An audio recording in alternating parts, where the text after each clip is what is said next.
3 days before the trial, Brandon came to my door at midnight, pounding so hard I thought the hinges would break. His voice echoed through the hallway. "Open up, you selfish bitch! You destroyed this family!" I stood frozen on the other side, one hand on the deadbolt, the other clutching my phone, ready to call 911. My whole body shook. The old Eleanor whispered that I should open the door, apologize, fix this, that maybe I really was the villain. Then I heard him kick the door, heard the rage in his voice, and something snapped. 5 years of his lies. 5 years of stolen money.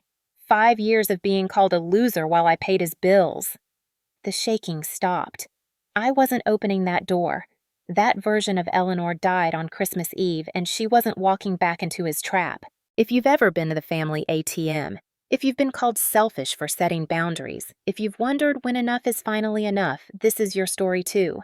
Like this, if you've ever stood up to a Brandon, subscribe to see how this ends, comment and tell me I'm not alone. Let me take you back to where it began, the night everything shattered. Christmas Eve arrived with the kind of cold that cuts through your coat and settles in your bones. Snow had been falling since morning, thick and relentless, blanketing Philadelphia in white. I remember driving to my parents' house in Chestnut Hill, my beat-up Honda, struggling through the unplowed streets, the back seat loaded with carefully wrapped presents I'd spent months budgeting for. There were gifts for my nephews, a cashmere scarf for my mother that cost me 2 weeks of eating ramen, a vintage whiskey for my father, and those ginger cookies my grandmother used to make every Christmas before she passed.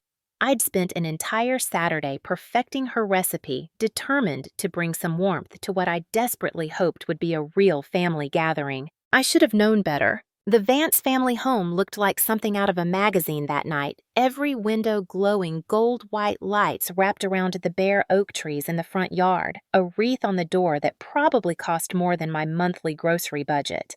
My brother Brandon had moved back in with our parents 6 months earlier, bringing his wife Sarah and their 2 boys after yet another failed business venture. He called it temporary. I called it inevitable. I parked on the street, careful not to block anyone in, and hauled the presents and the tin of cookies up the salted walkway. My breath made clouds in the frigid air. Through the front windows I could see movement, hear laughter. My heart actually lifted. Maybe this year would be different.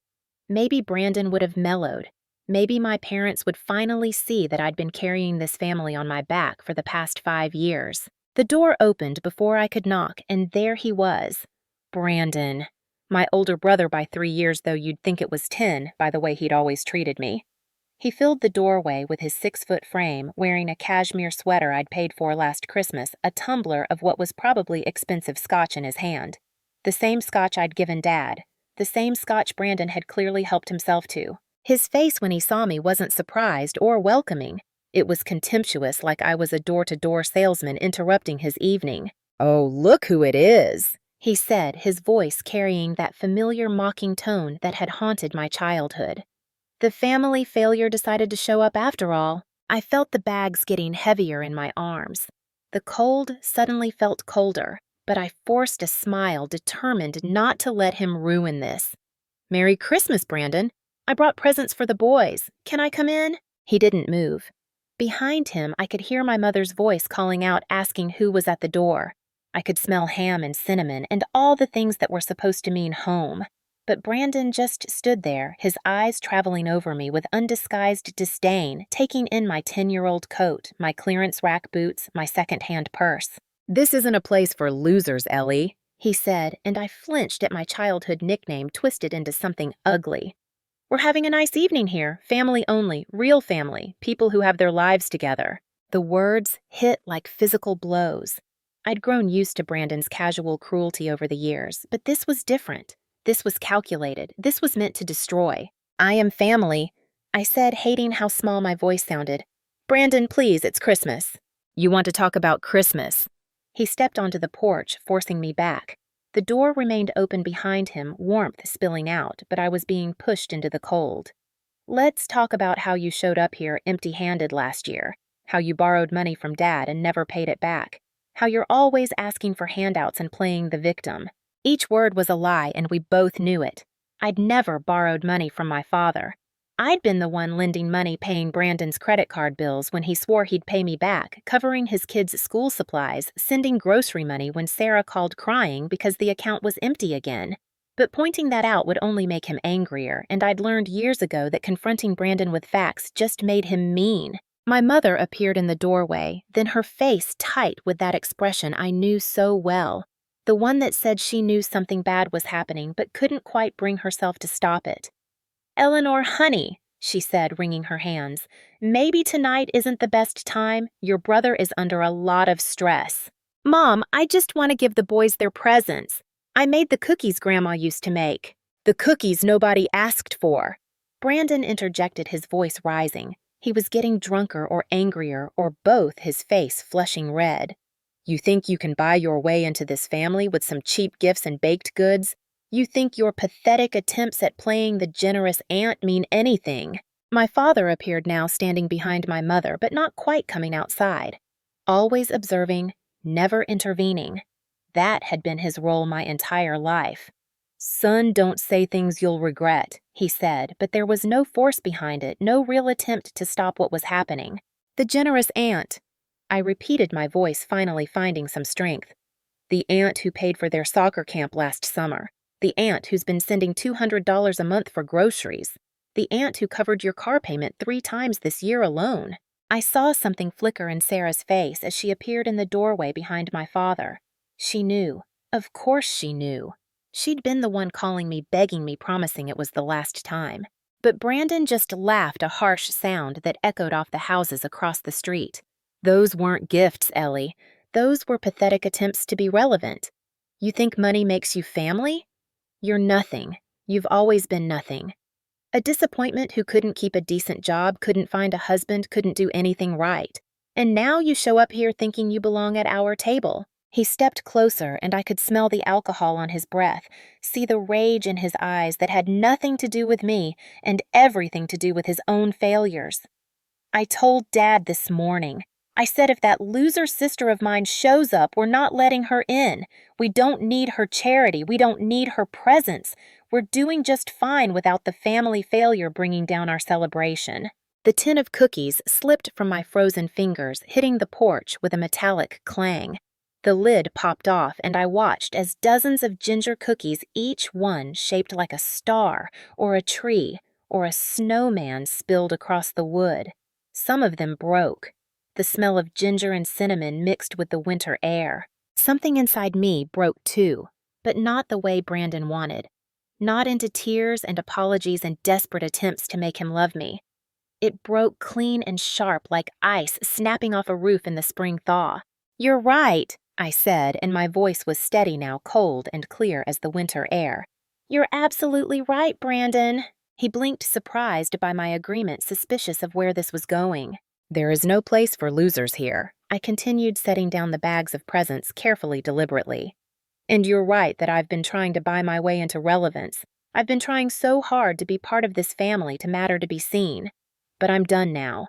Eleanor," my mother started, but I held up a hand. "I'm done being the family doormat. I'm done paying your bills and covering your mistakes and pretending this is love." I looked at each of them in turn. My mother, who'd never once stood up for me. My father, who'd taught Brandon that silence in the face of cruelty was acceptable. And Brandon himself, drunk and furious and so terrified of his own inadequacy that he had to destroy me to feel big. "You want to know who the real loser is, Brandon?" I asked, my voice carrying across the cold night. "It's not the person who shows up with love and cookies and hope.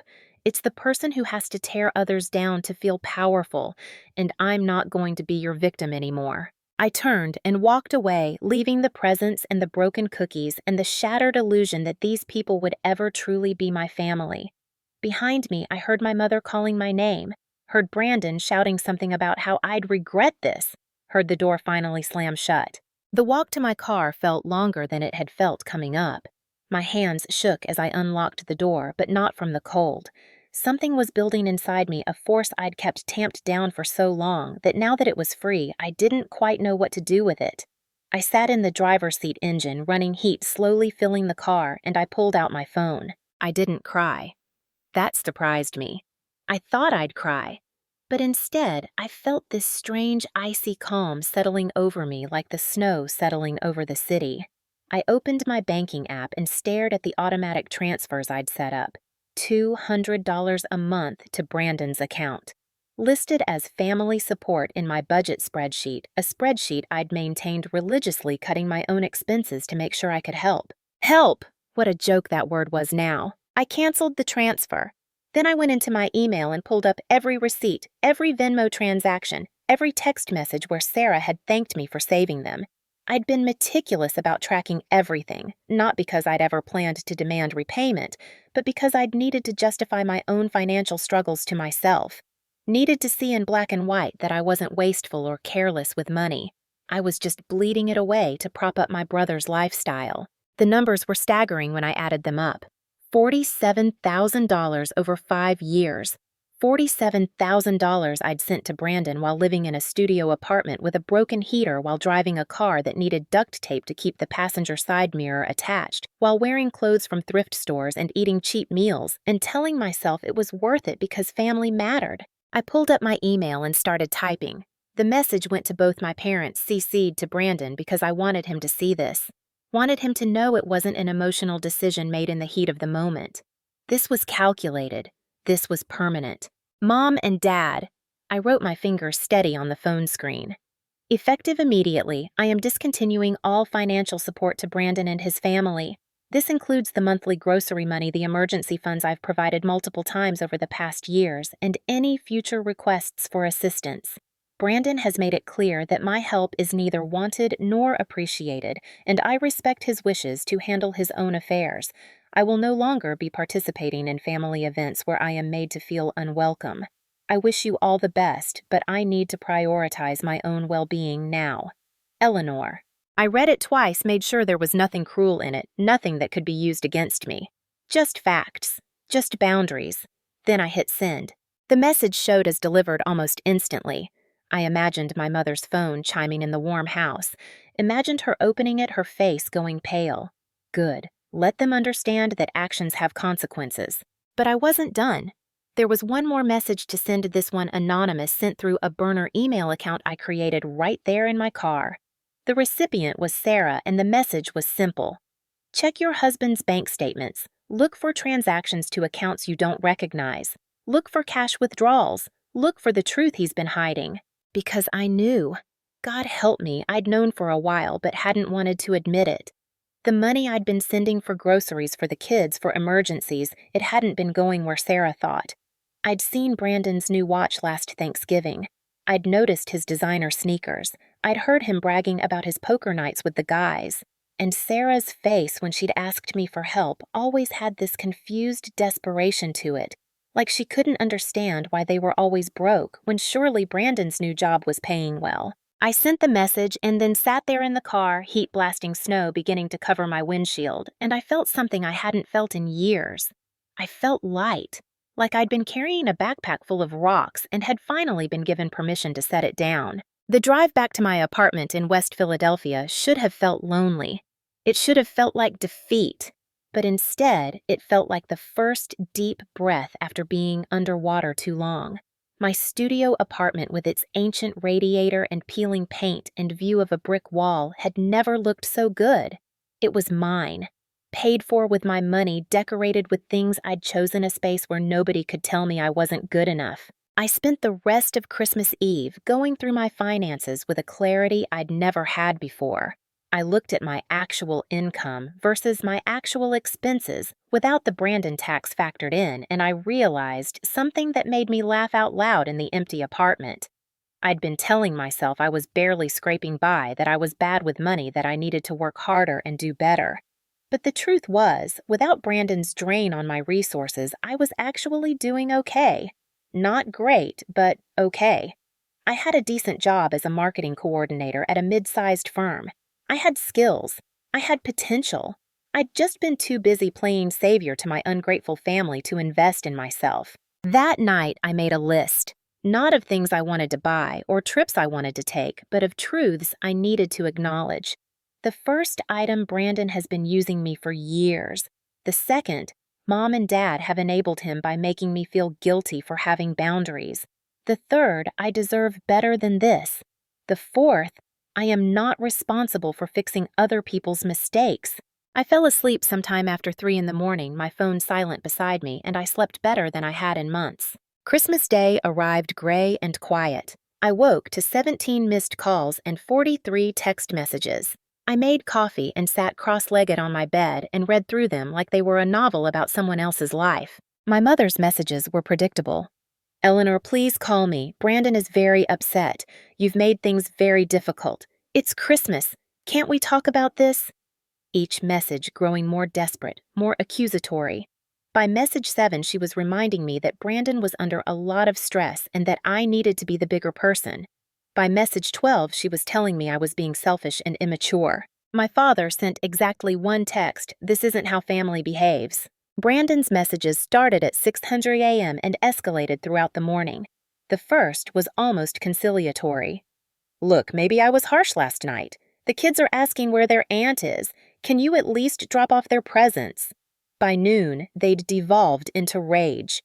"You're a selfish bitch and everyone sees it now. You think cutting us off makes you the hero, you're the villain." By early afternoon, "Sarah is crying because there's no gifts under the tree for the boys from you. Hope you're happy destroying Christmas for children." That last one almost got me. Almost. But then I remembered the presents I'd left on the porch, the gifts I'd carefully chosen and wrapped. Brandon could have brought them inside. Brandon could have put them under the tree. But of course he hadn't. He'd probably thrown them away or kept them for himself because accepting them would mean acknowledging that I'd tried, that I'd cared, that his narrative of me as the selfish failure wasn't quite true. I blocked Brandon's number. Then I blocked my parents' numbers too. I needed time to think without their voices in my head, without their expectations crushing me down into the shape they wanted me to be. For the next 3 days, I existed in a strange bubble of peace. I went to work on the 26th grateful my office was open between Christmas and New Year's because most of our clients were retail companies doing year-end pushes. My coworkers asked about my Christmas, and I smiled and said it was quiet, and that felt like the truth. I ate lunch at my desk and stayed late and threw myself into a campaign redesign I'd been putting off. On December 28th, Brandon showed up at my office. I was in the middle of a meeting with my team when our receptionist knocked on the conference room door, her face pale and apologetic. "Eleanor, there's someone here to see you. He says he's your brother and it's an emergency." My stomach dropped, but I kept my voice level. "Tell him I'm in a meeting and can't be disturbed." "He's being pretty insistent. He's being kind of loud." I could hear him then through the closed door. Brandon's voice raised and aggressive, echoing through our office's open concept layout. I saw my coworkers exchanging glances, saw my boss's eyebrows rise in concern. "Excuse me," I said, standing up with as much dignity as I could muster. "I'll handle this." Brandon was in the reception area, his face red, his hands gesturing wildly as he argued with our poor receptionist who looked like she wanted to disappear. Several of my coworkers had emerged from their cubicles watching with undisguised curiosity. This was a small company. Everyone knew everyone. And now everyone was going to know that Eleanor's brother was causing a scene. "Brandon!" I said, my voice sharp enough to cut through his tirade. "What are you doing here?" He spun around, and for a moment I saw something like relief cross his face before it hardened back into anger. "What am I doing here? What are you doing? You think you can just cut us off like that? You think you can destroy my family and just walk away?" I was aware of everyone watching, of my professional reputation hanging in the balance. But I was also aware that this was exactly what Brandon wanted. He wanted me embarrassed, wanted me scrambling to appease him, wanted me to crack under social pressure. That's how he'd always worked. Make a scene. Make me the bad guy for not capitulating. "Not this time. This is my workplace," I said, my voice low and controlled. "You need to leave." "I'm not leaving until you fix this." He took a step toward me close enough that I could smell coffee and something stale on his breath. "The electricity is getting shut off tomorrow. Sarah's crying. The boys don't understand why their aunt suddenly abandoned them. You're tearing this family apart." "I'm tearing it apart." Something in my voice made him pause. "Brandon, I've held it together for 5 years. I've paid your bills and covered your mistakes and watched you blame everyone but yourself for your failures. I'm not tearing anything apart. I'm just refusing to be your safety net anymore. You're my sister, he said, and his voice cracked a little, and I hated that it almost worked. Almost made me feel guilty. Family helps family. Family respects family, I shot back. Family doesn't call each other failures and losers. Family doesn't stand in doorways on Christmas Eve and humiliate each other in front of everyone. You didn't want me at Christmas, Brandon. You made that very clear. So why should I want you in my life? His face went from red to purple. You can't do this to me, to us. What about Mom and Dad? What about the boys? The boys aren't my responsibility. They're yours. Figure it out like an adult. He lunged forward, then not quite touching me, but invading my space in a way that made our receptionist gasp and made two of my coworkers move forward protectively. You're going to regret this, he hissed. You think you're better than us now. You think your little office job makes you something special? You're nothing, Eleanor. You've always been nothing, and everyone knows it. I looked at him, really looked at him, and I saw it clearly for the first time. The desperation, the fear, the knowledge that without me propping him up, his house of cards was collapsing, and I felt nothing. No anger, no sadness, no guilt. Just a cool, clear certainty that I was done. You need to leave now or I'm calling security, I said. Security? Are you serious? I'm your brother. And you're trespassing in my workplace and harassing me. Leave. He stared at me like he'd never seen me before. Like the sister he'd bullied and manipulated and controlled had suddenly become a stranger. Good. Let him feel confused. Let him feel powerless. Let him feel everything I'd felt for years. Fine, he spat. But don't come crying to me when you're alone and miserable and realize what you gave up. Don't come begging for forgiveness when Mom and Dad write you out of the will. Don't call me when you finally understand that family is all you have. Goodbye, Brandon, I said, and I turned my back on him and walked toward my office, trusting that my coworkers and the receptionist would make sure he actually left. Behind me, I heard him shout one more thing, something crude and cruel that I didn't quite catch and didn't care to. I heard the front door slam, then I heard the concerned murmurs of my colleagues, the awkward attempts to return to normalcy. My boss found me in my office 5 minutes later, standing at the window and staring out at the gray December afternoon. Eleanor, she said gently, are you okay? Do you need to take the rest of the day off? No, I said, and I meant it. I'm fine. I'm sorry about the disruption. You don't need to apologize, but if you need support, if there's anything the company can do, we have an employee assistance program. I thanked her and assured her I was handling it, and after she left, I sat down at my desk and pulled out my phone. There was one person in my family, I hadn't cut off one person who'd always been different from the rest. Uncle Michael, my dad's younger brother, who'd moved to Boston years ago and only showed up for major holidays, but who'd always treated me like I mattered. I called him half expecting voicemail and was surprised when he picked up on the second ring. Ellie, he said, and his voice was warm and familiar. I was wondering when I'd hear from you. You know what happened. Your mother called me yesterday, told me you'd lost your mind and abandoned the family and broke Brandon's heart. I told her that sounded wildly out of character and maybe I should hear your side of things. I almost cried then, almost broke down from the sheer relief of having someone believe me without question. Instead, I told him everything. The years of financial support, the constant criticism, Christmas Eve Brandon showing up at my work. I told him about the anonymous email I'd sent Sarah about my suspicions that Brandon had been using the money I sent for gambling or God knows what. Uncle Michael was quiet for a long time after I finished. Then he said, I wish I'd known how bad it was. I knew Brandon was always a piece of work, but I thought he'd outgrown the worst of it. He got better at hiding it, I said. Your parents enabled him. They always did. George couldn't stand the idea that his perfect son was flawed, so he made you the problem instead. Easier to blame the daughter who wouldn't fight back. Hearing someone else say it, someone who'd known us all our lives, made something crack open in my chest. I thought I was crazy, I whispered. I thought maybe I was the problem. You're not the problem, Ellie. You never were. And I'm going to tell you something you need to hear. I'm proud of you for walking away.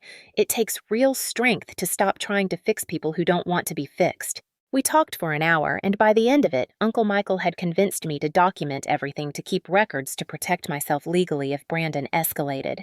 He also told me something that made my blood run cold. "Your father mentioned something at Thanksgiving," Uncle Michael said carefully, "about Brandon owing money to some bad people, gambling debts. Your dad was trying to figure out how to help him without your mother finding out. I think that's why Christmas was so important this year.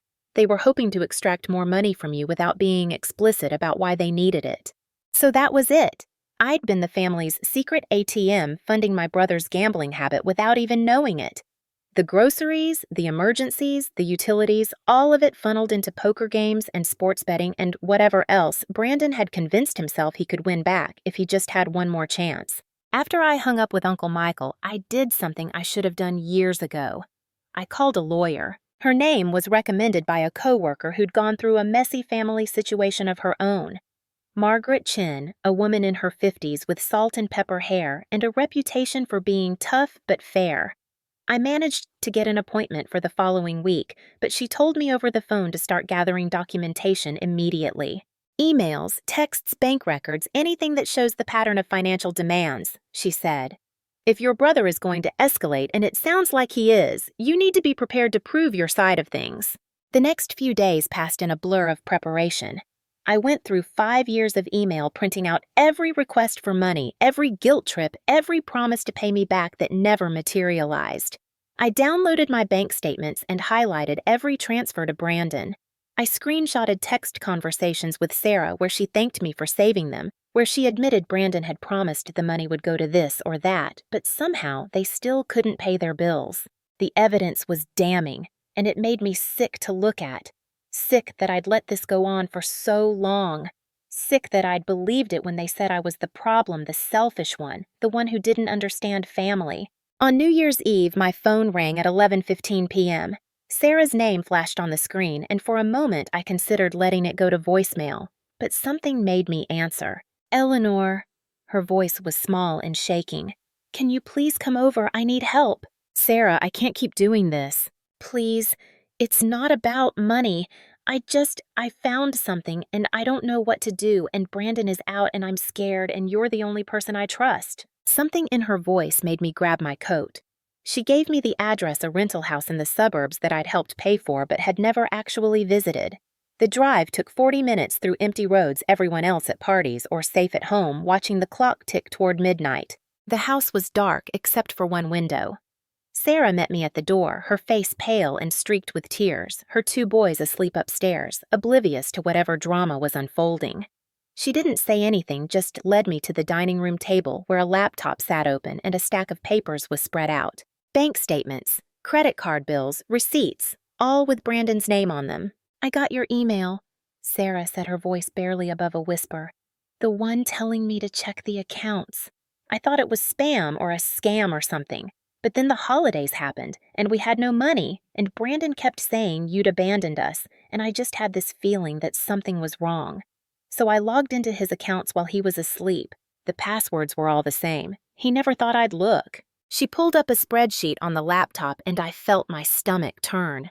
Thousands of dollars in charges to online gambling sites, cash advances, transfers to accounts I didn't recognize. And they're highlighted in yellow were dates that corresponded to the money I'd been sending. "Every time you sent money for groceries or for the boys," Sarah said, her voice breaking, "he took it and put it into his poker account or his sports betting. We've been eating on credit cards and food stamps while he's been gambling away thousands of dollars. Tens of thousands. The house is rented, Eleanor. I thought we bought it. He told me we bought it, but we're 3 months behind on rent and facing eviction." I sat down heavily in one of the dining chairs. "Sarah, I found something else." She pulled out a folder, her hands shaking. "Legal papers. He forged my signature on loan documents, put our car up as collateral without telling me, took out credit cards in my name. I had no idea. I just got a notice that we're being sued by a creditor, and when I looked into it, the debt was from a credit card I never even knew existed." "That's fraud," I said quietly. "That's actual fraud." "I know." She was crying now, ugly, desperate sobs. "What do I do? The boys are asleep upstairs and their father is a criminal and I don't know what to do." I looked at her. This woman I'd helped support for years.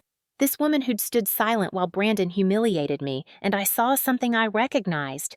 I saw someone who'd been trapped, manipulated, gaslit into believing she was the problem. Someone who'd been so deep in the fog that she couldn't see the bars of her cage. "You call a lawyer," I said.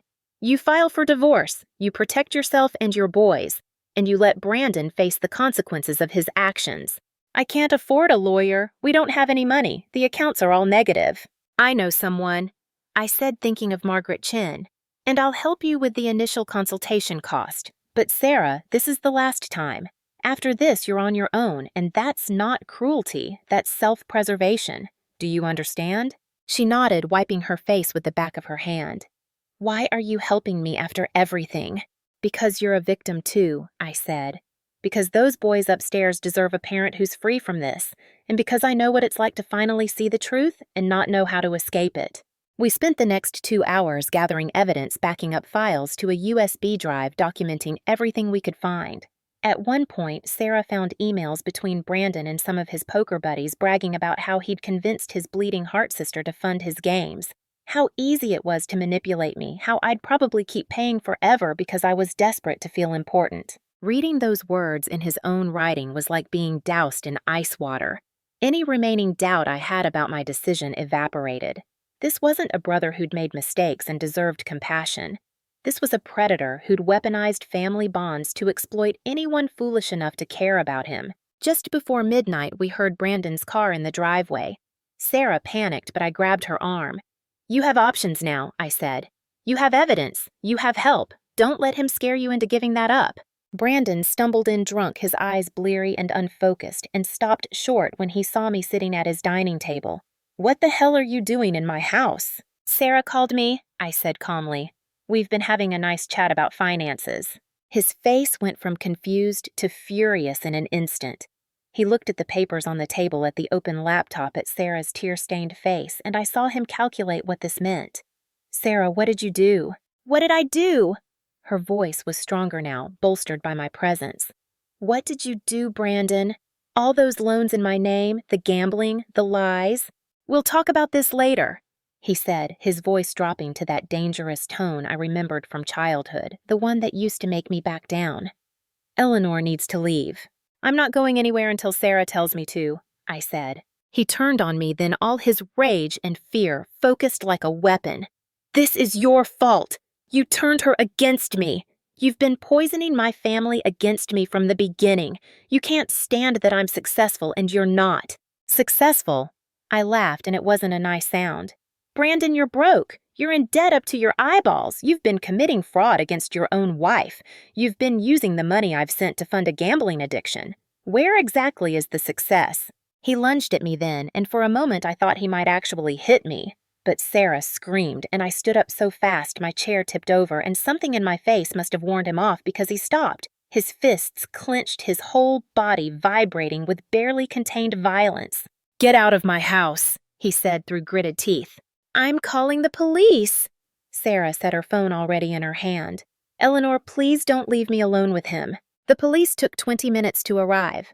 We spent that time in tense silence, Brandon pacing the living room like a caged animal, me and Sarah at the dining table refusing to move. When the officers finally showed up, it was Sarah who explained the situation, who showed them the evidence of fraud, who asked if there was any way to protect herself and her children. They suggested she file a report about the identity theft and fraud, gave her numbers for domestic abuse resources, even though Brandon hadn't been physically violent, and strongly recommended she find somewhere else to stay for the night. One of the officers, a woman with kind eyes and 20 years on the force, pulled me aside while her partner talked to Brandon in the other room. "Your brother's in deep trouble," she said quietly. "The kind of debt and fraud he's involved in, he could face criminal charges. Is your friend going to be okay?" "I hope so," I said. "And are you safe? Does he know where you live?" The question made my blood run cold. I'd been so focused on protecting Sarah that I hadn't considered my own safety. Brandon knew where I worked, where I lived. He knew my routines. And now I'd just helped blow up his entire life. Of course he'd come for me next. I gave the officer my information, told her I wanted it documented, that I felt threatened, that I wanted it on record in case something happened. She nodded approvingly and said she'd make sure the report was thorough. By the time we left that house, it was past 2 in the morning on New Year's Day. Sarah and the boys came with me stuffed into my small car with hastily packed overnight bags. I took them to a hotel near my apartment, paid for a week's stay with money that should have gone to my own rent, but suddenly seemed less important than making sure they were safe. As I drove home in the pre-dawn darkness, my phone rang. Uncle Michael. "Happy New Year, Ellie," he said. "I just got off the phone with your mother. Apparently Brandon went to their house an hour ago ranting about how you've destroyed his life. Your father threatened to call the police on his own son. Things are falling apart over there." "Good," I said, and I meant it. "Your parents want to talk to you. Try to smooth things over. I told them you were done smoothing things over, but you know how they are." "I'm not talking to them. Not until they're ready to actually hear what I have to say without making excuses for Brandon." "That might be never, kid. You ready for that?" Was I ready to lose my parents, my family, everything I'd known, ready to be alone? But I wasn't alone.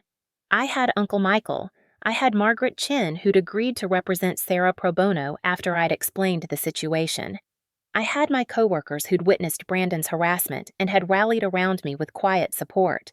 I had myself, and for the first time in my life, that felt like enough. "Yeah," I said, "I'm ready." The next 3 months were a blur of legal proceedings, restraining orders, and revelations that kept getting worse. Margaret Chin was a force of nature, methodically building a case against Brandon that combined Sarah's evidence with my own documentation. We discovered he owed over $80,000 in gambling debts, had maxed out 5 credit cards in Sarah's name, and was being investigated by his employer for embezzlement of petty cash.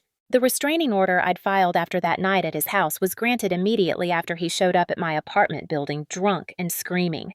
Security camera footage showed him trying to break down the building's main door, pounding on it and shouting threats.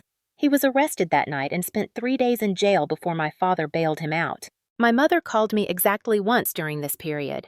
Her voice was cold and distant, nothing like the mother I'd imagined having when I was a child. "How can you do this to your brother, to our family? Eleanor, you're tearing us apart." "No, Mom," I said, my voice steady. "Brandon tore us apart. I'm just refusing to pretend everything is fine anymore. He made mistakes. Everyone makes mistakes, but family forgives. Family also holds each other accountable. Family doesn't enable destructive behavior, and family doesn't ask one person to sacrifice everything while making excuses for another person's cruelty." "You've become so hard," she said. "I don't even recognize you anymore." "Good," I said, "because the person you knew was slowly killing herself to make all of you comfortable. I like who I'm becoming a lot more." She hung up without saying goodbye. I haven't spoken to her since. The court date arrived on a cold morning in late March. Spring was trying to break through crocuses, pushing up through the last patches of snow, the air holding the promise of warmth, even as the wind still carried winter's bite. Sarah sat next to me in the courtroom, her lawyer on her other side. Uncle Michael came down from Boston to be there. Margaret Chin was prepared with binders of evidence, timelines, bank statements, everything we needed to prove that Brandon had systematically exploited and defrauded the women in his life. Brandon sat at the defendant's table with a public defender who looked exhausted, probably from trying to defend the indefensible. My parents were there too, sitting behind Brandon, my mother crying quietly, my father's face set in stone. They didn't look at me when I came in, didn't acknowledge my existence. The hearing lasted 3 hours. Sarah testified about the identity theft and fraud. I testified about the financial manipulation and harassment. Uncle Michael testified about witnessing Brandon's cruelty toward me over the years, establishing a pattern of behavior. The prosecution presented evidence of gambling addiction, of debts to dangerous people, of a man who'd chosen his addiction over his family repeatedly. Brandon's lawyer tried to paint me as vindictive as a sister with a grudge who was exaggerating the situation. He tried to suggest that I'd given the money freely and was now having regrets. But Margaret Chin destroyed that narrative with documentation that showed a clear pattern of manipulation of Brandon, creating false emergencies to extract money of him, bragging to friends about how easy I was to control. The judge, a woman in her 60s who'd probably seen every type of family dysfunction imaginable, looked at Brandon with something like disgust. "Mr. Vance," she said, "I've reviewed the evidence, and I have to say this is one of the most egregious cases of financial exploitation and fraud I've encountered. You didn't just steal from your wife. You stole from your sister, your parents, anyone who cared about you.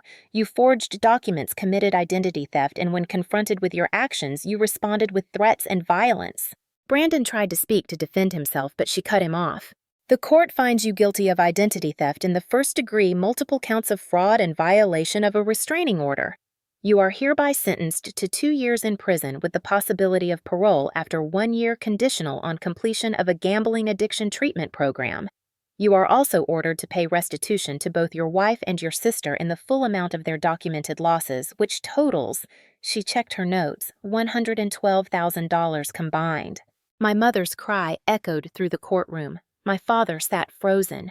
Brandon's face went white, then red, then white again. He started shouting something about how this was unfair, how I'd ruined his life, how he'd make me pay. The judge banged her gavel. Mr. Vance, I suggest you be quiet before I add contempt of court to your charges. Bailiff, please escort the defendant into custody. I watched as they put handcuffs on my brother as they led him away, still shouting, still refusing to take responsibility. I watched my parents follow him out, my mother sobbing my father's arm around her. Neither of them looked at me. Not once. Sarah squeezed my hand. Thank you, she whispered. Thank you for helping me be brave enough to do this. You did this? I told her. I just showed you that you could. Outside the courthouse, Uncle Michael bought me and Sarah coffee from a cart, and we stood in the pale spring sunshine and didn't talk about Brandon or my parents or any of it. We talked about Sarah's plans to go back to school, about the apartment she'd found for her, and the boys with the help of a domestic violence organization. We talked about my upcoming promotion at work, about the vacation I was planning to take for the first time in 6 years, about normal things that normal people who weren't trapped in toxic family dynamics got to talk about. That afternoon, I went back to my apartment and looked around at my little space with new eyes. It was small and the heater was still temperamental and the view was still a brick wall, but it was mine. Paid for with my money, my work, my choices. Nobody was taking from me anymore. Nobody was making me feel small or insufficient or like a failure. I pulled out my phone and typed a message that I'd been composing in my head for weeks. I used to think being a good family member meant sacrificing everything for people who didn't appreciate it. I used to think setting boundaries made me selfish. I used to accept crumbs of affection and call it love. But I've learned something important. Real family doesn't require you to destroy yourself to prove your worth. Real love doesn't come with conditions and manipulation. And walking away from toxicity isn't giving up on family. It's choosing yourself. Finally, after years of being told I was the problem, I understand. I was never the problem. I was just the only one brave enough to stop participating in dysfunction. I posted it to my social media, not because I needed validation, but because I knew there were other people out there in situations like mine. People who needed to hear that it was okay to choose themselves. Within an hour, I had hundreds of messages from friends and acquaintances and even strangers telling me their own stories, thanking me for being honest, asking how I'd found the courage. The courage hadn't come all at once. It had built slowly through every boundary I set, every time I said no, every moment I chose my own well-being over someone else's comfort. It had come from Uncle Michael's support and Sarah's bravery and Margaret Chen's matter-of-fact approach to justice. It had come from looking at my bank statements and realizing I'd been financing my own oppression. The money Brandon was ordered to pay in restitution, I knew I'd probably never see most of it. He didn't have it, and even if he did, he'd find ways to hide it or delay it or make it disappear.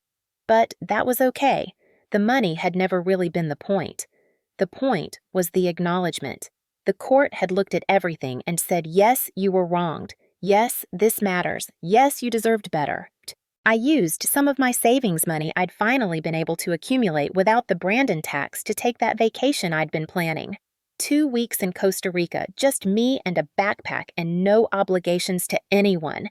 I hiked in rainforests and sat on beaches and talked to strangers who didn't know anything about my family drama. I was just Eleanor, a woman on vacation.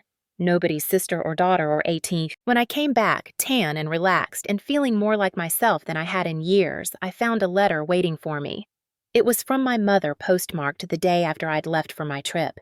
I almost threw it away unopened.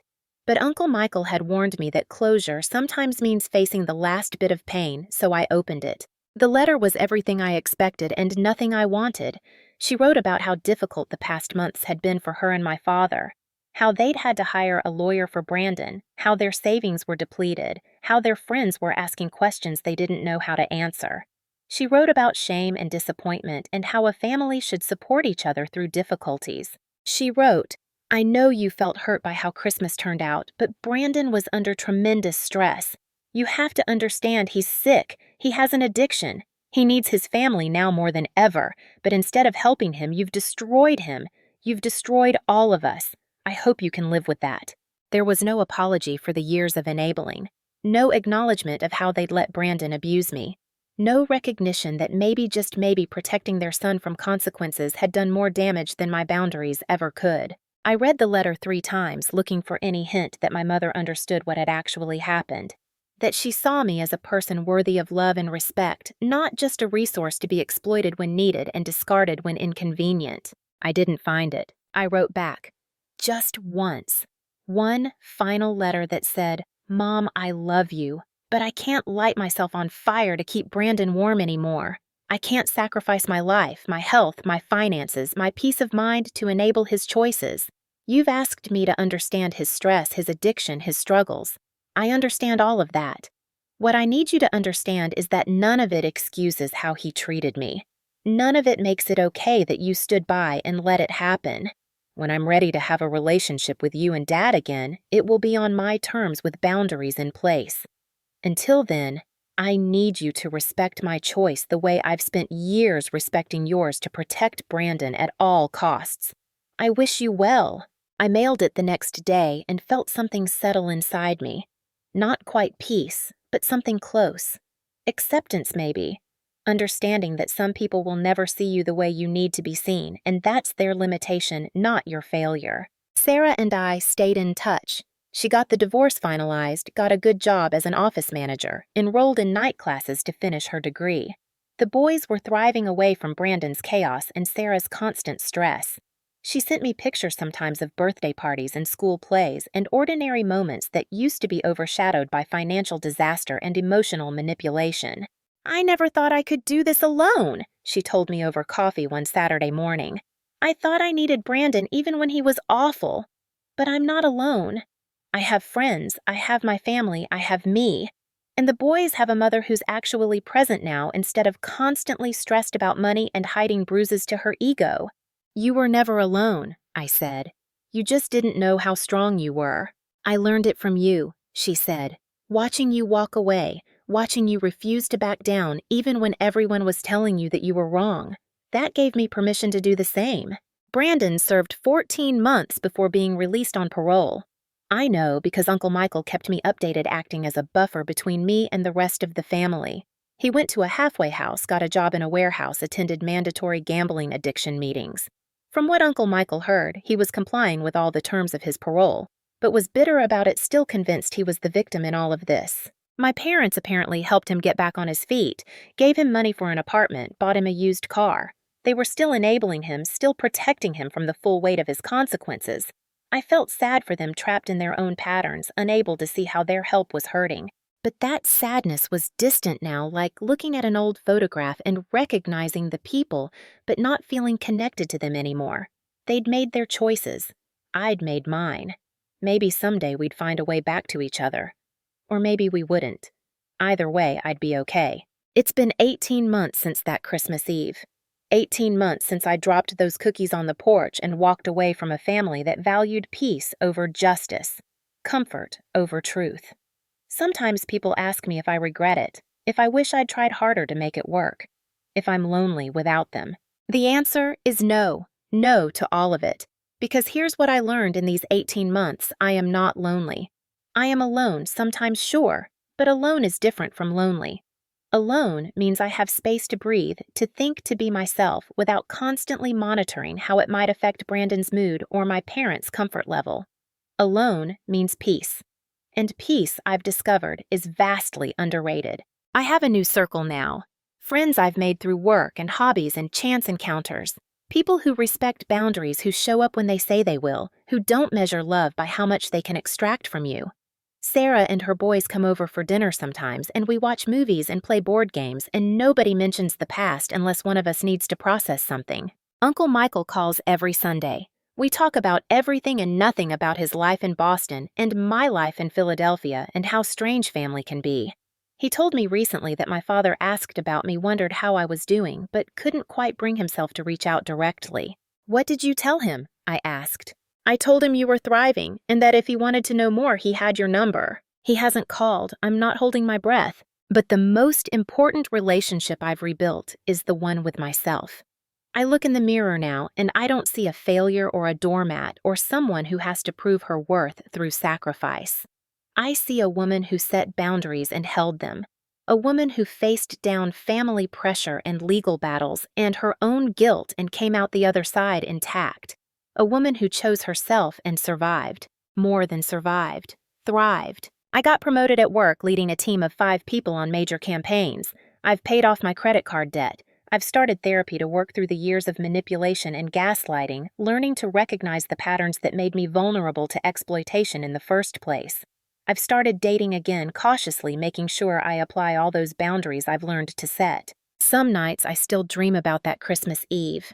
In the dreams, I walk up to the door and it swings open warmly, and inside, my family is waiting with love instead of contempt. In the dreams, Brandon hugs me and apologizes. My mother sees me, really sees me, and tells me she's proud. My father stands up for me the way he should have years ago. But then, I wake up and I'm in my apartment that I pay for with money I earned, surrounded by choices I made, living a life that's mine.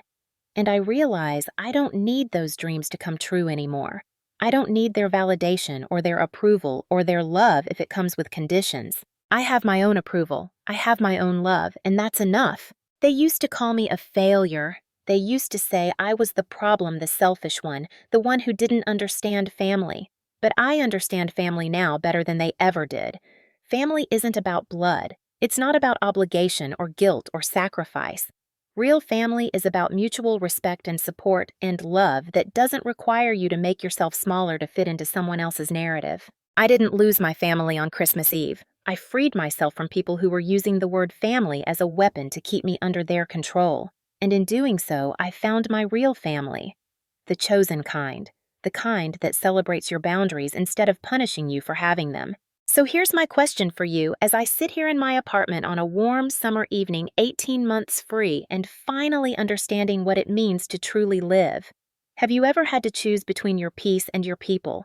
Have you ever had to walk away from family to find yourself? Have you ever been called selfish for simply refusing to be used?